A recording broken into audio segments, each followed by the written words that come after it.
Hey guys, welcome dito sa House and Lot Finder PH. My name is Justin Rieta at nandito tayo ngayon sa Lipa, Batangas, in which co-cover natin ng isang project dito which is ang Bel Air and itong particular house na si Athena.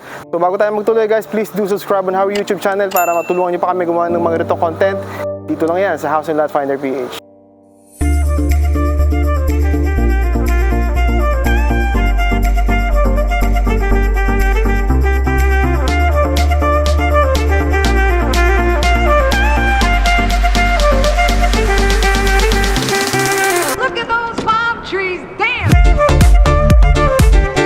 So dito na magsisimula ngayon sa kita nyo naman kung gaano siya ka-elegant. This is the typical house na nakikita natin pero meron siyang modern touch of look. So dito we've got 2 car garage. Meron siyang 165 na lot area and 172 square meter na floor area. So that's quite big pero wait until you see pag nasa loob tayo ng bahay. Meron siyang pagka-illusion na talaga mas malaki talaga. Tingnan kasi high ceiling yung kanyang sala. Tara, samahan niyo ako dito guys. So, unahin muna natin yung 360 ng bahay na to. We've got a pretty good space here for our garden dito sa harapan. Siguro nasa 3 meters to, no? So guys, ang height ko nga pala is 5'9". Mag-gauge nyo kung gaano kalaki yung bahay. So, dito muna tayo sa tagiliran. Papakita ko sa inyo yung kanyang, nasa lo yan, 2.5 meters ang width ng kanyang sides. Yan. So, mapapansin natin dito, we've got plenty of windows sa dinadaanan natin. Mamaya makikita natin yan, yung ating mga kwarto sa loob ng bahay. Yan. So, dito tayo ngayon sa ating lanay. Nasa likod yung lanay natin, guys, no? Na meron siyang sliding door. Yan. So, pwede nating ma-access mamaya yung kitchen. Which mamaya ko napapakita sa inyo yan. Tara. Okay. Dito naman tayo sa left side of the house, in which, nandito yung ating maid's quarters. Na meron din siya sariling toilet and bath. Yan. So, solid wood yung ginamit dito. And kasi dito isang kama, pwede natin gawing double deck kung meron tayong mga bisita or gusto ng ano. So, meron siyang toilet dito. And pwede natin naglagay ng shower. So, meron na siyang tiles, guys. At saka toilet dito. Yan. Toilet bowl. Yan. Okay. So, meron din siyang windows. Push to open siya. Yan. Tara. So that's our maid's quarters. And ito naman ang ating utility area na pwede nating extend for kitchen or ating laundry area. O yan, tara. Dito tayo papasok sa harapan ng bahay para ayos. Yan, ito yung kanyang living area. And meron siyang pretty decent space. Napakaganda ng pagkaka-layout ng kanyang floor plan at saka yung kanyang sabihin yung kanyang dating baga. Pagpasok natin parang ang laki-laki yung mga napapanood natin sa mga movies, sa bahay, kala mo mansion. Pero pagpasok mo dito, ganito. Diba? Nasa magkano lang to, 7 million, 8 million. Pero yung laki ng bahay niya, half the price, yung mga ganong category na ganito kalalaking bahay. So sinabi ko nga sa inyo, 165 square meter na lote. Tapos yung floor niya is 172. Hatiin mo sa gitna yung kasi di-divide mo yung 172 sa dalawa kasi first floor at saka second floor. Ayun, ganun siya. So ito ang ating living area and unahin muna natin yung ating guest room or pwede natin gawing office. Sa mga nagwo-work from home dyan guys. Yan, pwede itong gawing office. Yan. Ayan. Pwede lagyan ng cabinet dyan, tsaka table. Meron ka sariling meron ka ditong window para meron kang access of air. So, ito naman ang ating common toilet and bath dito sa baba. First, toilet lamang pala. Okay, so first toilet yan sa baba. Meron siyang sink, pero hindi ganitong sink yung kasama dito guys ha. Kasama dito yung basic lamang na lavatory. So, ito kasi parang design na kasi ito pero ang ganda ng pagkakagawa. Idea niya pa rin, pwede niya pa rin gawin na ganyan. So, meron na siya kasama ang cabinet. Yan. Okay. So, yan. Ang tiles niya hanggang taas. So, medyo suko nga lang dito sa part na to kasi under to ng stairs. Okay. Dito naman tayo sa mga paborito ng ating mga mommy, ang kitchen. Okay. Sa kitchen natin, napakaganda na ginamit na kulay, family of colors, gray, white, and so earth colors pa rin. Yun yung mga uso ngayon para masarap sa mata. Hindi yung mga green, blue. Ayaw natin yan sa bahay natin kapag bago pagawa yung bahay natin. Dapat parang babagayan ng kahit ang ilagay mo dyan. Gray yan. Gray, white. Yan. Yun yung mga ilalagay natin. Earth colors. So kasama dito guys yung ating mga granite tops, cabinets. Basic lang siya. So ito, itong ating bar counter na parang ano siya, hindi siya kasama. So pwede nyo siyang gawin lang kasi maganda nga naman yung design nila. So pwede mo siyang pagka na-turn over sa yung bahay, pwede mong gawin ganito. Okay. So ito yung ating pinto kanina sa ating left side of the house. Yung sinasabi natin kanina, may access ka dyan. So basically guys, pagka may ganyan, may pinto na ganyan, pwede mo siyang gawin pwede mo siyang gawin ng extension na kitchen kasi yung ginagawa na iba, ginagawang open to, tapos para may access na agad doon. Pwede ka nagluluto dito, diretso ko agad doon sa labas. Ang serve na pagkain, tsaka yung mga luto-luto, so pwedeng ganon. Hindi na magkakagulo sa bahay.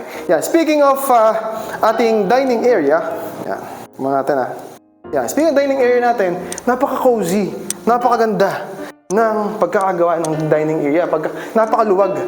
And meron pa ditong sliding door. Pagkakain mo, gusto ko muna tumambay. Tapos muna ako dito, papahangin yun. So yan siya. Okay, and then meron din tayo ditong mga windows. Yan. Para makita natin, for push to open din siya. Dito lang yan sa Lipa, Batangas. Yan. Yung bahay na ito, si Atina. Isa sa pinakamalaking bahay na ino-offer nila. Dito ako natuwa guys. Yung kanyang storage area is napakalinis na. Hindi lang siya basta ang concrete. Meron siyang vinyl tiles. Tsaka pinturado na, may ilaw na. Yan. Meron siya magandang door, syempre. Okay, so nung nakatapos tayo ngayon sa ground floor, unahan natin, meron tayo ditong guest room, common toilet and bath, sa baba, and then ating living area. Alright. So this is our first winding area dito sa ating stairs. Ito is concrete base. And then meron siyang wooden planks dito. Tapos glass panel, kasama na siya guys. Wooden panel sa ating stairs. So napakaganda ng pagkakagawa niya. At yan siya ha. Decent size. Decent size yung steps niya. At hindi siya yung talagang cramp na ganyan. Kasi nakakakita kami ng bahay. Medyo masikip yung yung pag-akyat. So yan. Akyat tayo guys dito sa ating second floor.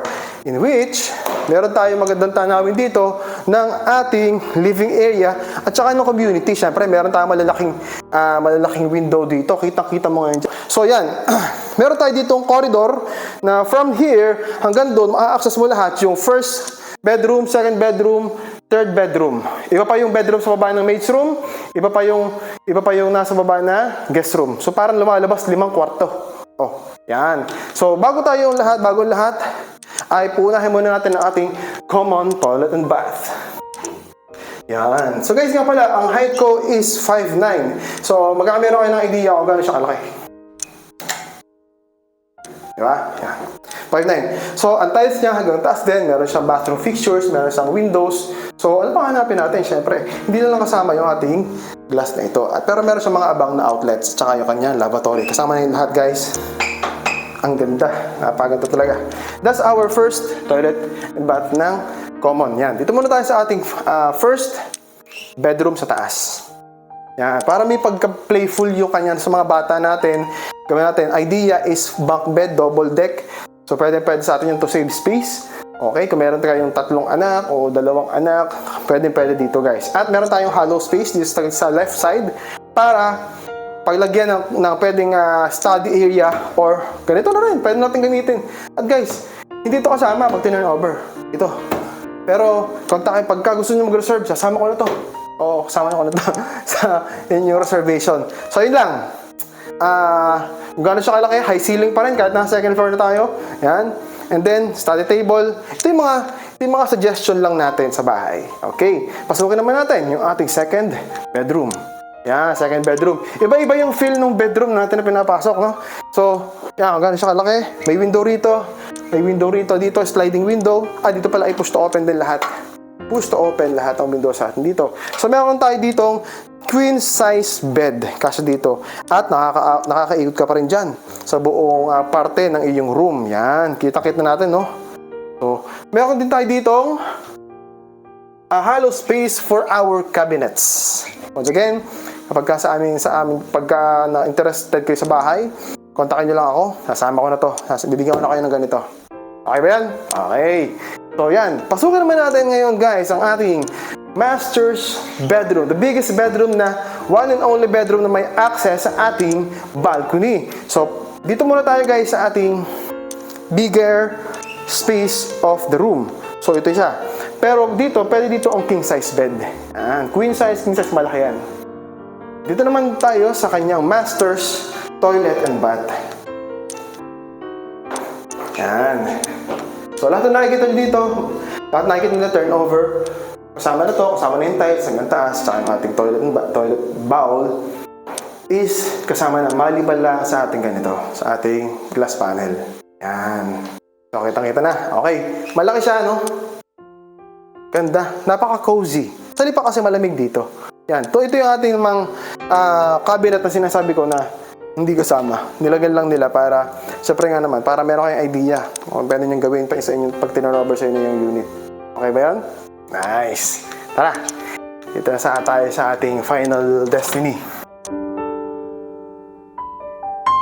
Alright. So ito yung ating balcony terrace. Paboritong tambayan ng ating mga bisita. Or after natin magkape, after natin kumain. This is our space for that. Para tayo makapag-unwind. Nasa lipa tayo, malamig dito, mahangin dito. So, Bel Air, 1 minute away from the mall. Walking distance lang. And in the center of Lipa, talaga nga naman, napakagandang location to, Bel Air, Lipa, dito sa Batangas City. At kung interested kayo dito sa bahay ni si Athena, please contact these numbers below, yung email. Ako po mismo magtitripping sa inyo dito sa lugar na to. So, once again, my name is Justin Rieta from House and Lot Finder PH. See you on our next video. Let's go!